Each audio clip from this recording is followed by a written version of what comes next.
Assalamualaikum warahmatullahi wabarakatuh. Selamat datang kembali di mata kuliah OS 4008, Morfodinamika Pantai.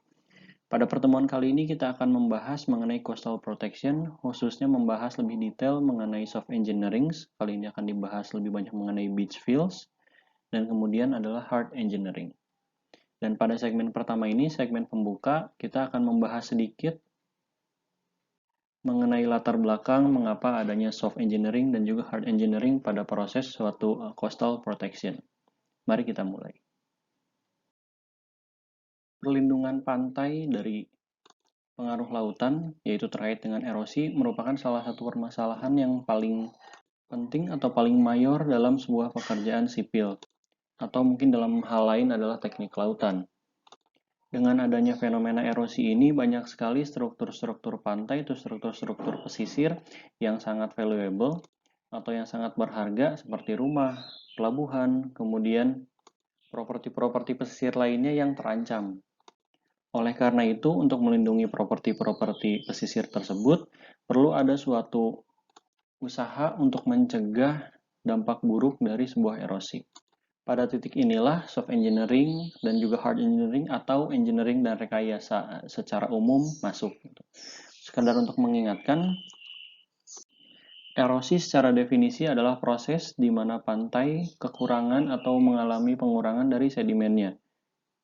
Hal ini mengakibatkan adanya depletion atau pengurangan atau kekurangan pada sebuah sedimen budget system pada suatu coastal atau pada suatu pesisir.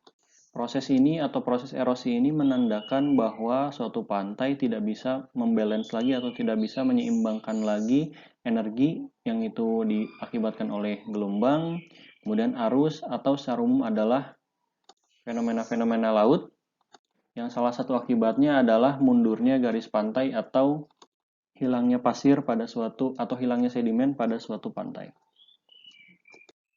Kemudian seperti yang kita umumnya tahu, soft engineering atau engineering secara umum merupakan salah satu metode kita untuk merekayasa dan biasanya digunakan untuk menanggulangi dampak dari suatu fenomena.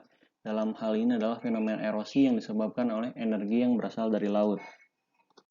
Namun sebenarnya proses sebuah erosion control measures atau penanggulangan erosi yang metodenya terdefinisi dengan baik itu dimulai dari identifikasi sumber erosi tersebut.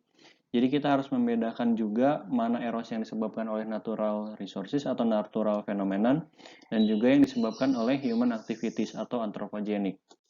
Seperti pada contohnya yaitu human activities biasanya erosi yang berada pada daerah-daerah seperti inlet atau juga misalkan harbors atau pelabuhan. Namun untuk fenomena-fenomena alam yang natural seperti sea level rise, ini kita tidak bisa kurangi cause-nya atau sebabnya, tapi kita hanya bisa mengurangi dampaknya saja atau bisa menanggulangi dampaknya saja. Jadi ada dua sisi di sini. Yang pertama adalah antropogenik. Antropogenik ini bisa kita tanggulangi mulai dari sumbernya atau mulai dari penyebabnya. Sementara untuk yang natural phenomenon atau fenomena alam, ini bisa kita tanggulangi hanya dampaknya saja.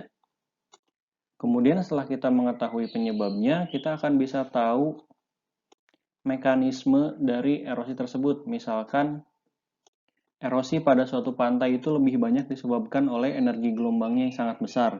Oleh karena itu, tindakan atau pencegahan yang kita bisa buat adalah dengan mengurangi aspek energi dari gelombang tersebut. Atau kalau misalkan erosinya itu disebabkan oleh longsor transport system, maka proses penanggulangannya tentu akan jauh lebih berbeda dibandingkan dengan yang dari gelombang saja. Pemahaman mekanisme seperti itu sangat penting agar kita dapat melakukan atau menentukan approach yang tepat dan proses engineeringnya ini tidak sia-sia. Seperti tadi yang sempat disinggung beberapa kali, ada dua coastal protection approaches atau pendekatan yang dilakukan pada sebuah proses proteksi pesisir, yaitu yang pertama adalah soft engineering dan yang kedua adalah hard engineering. Perbedaannya adalah soft engineering ini tidak menggunakan struktur keras, sementara hard engineering menggunakan struktur keras seperti misalkan jetty, kemudian breakwater, groin, dan lainnya. Sementara untuk soft engineering pada pertemuan kali ini yang akan dibahas adalah beach fill atau bagaimana merekayasa sebuah pesisir atau sebuah pantai dengan cara mengisi pasir pada suatu titik atau pada suatu pantai tersebut. Pada segmen-segmen selanjutnya kita akan membahas lebih jauh mengenai dua pendekatan ini. Sekian untuk segmen kali ini, terima kasih.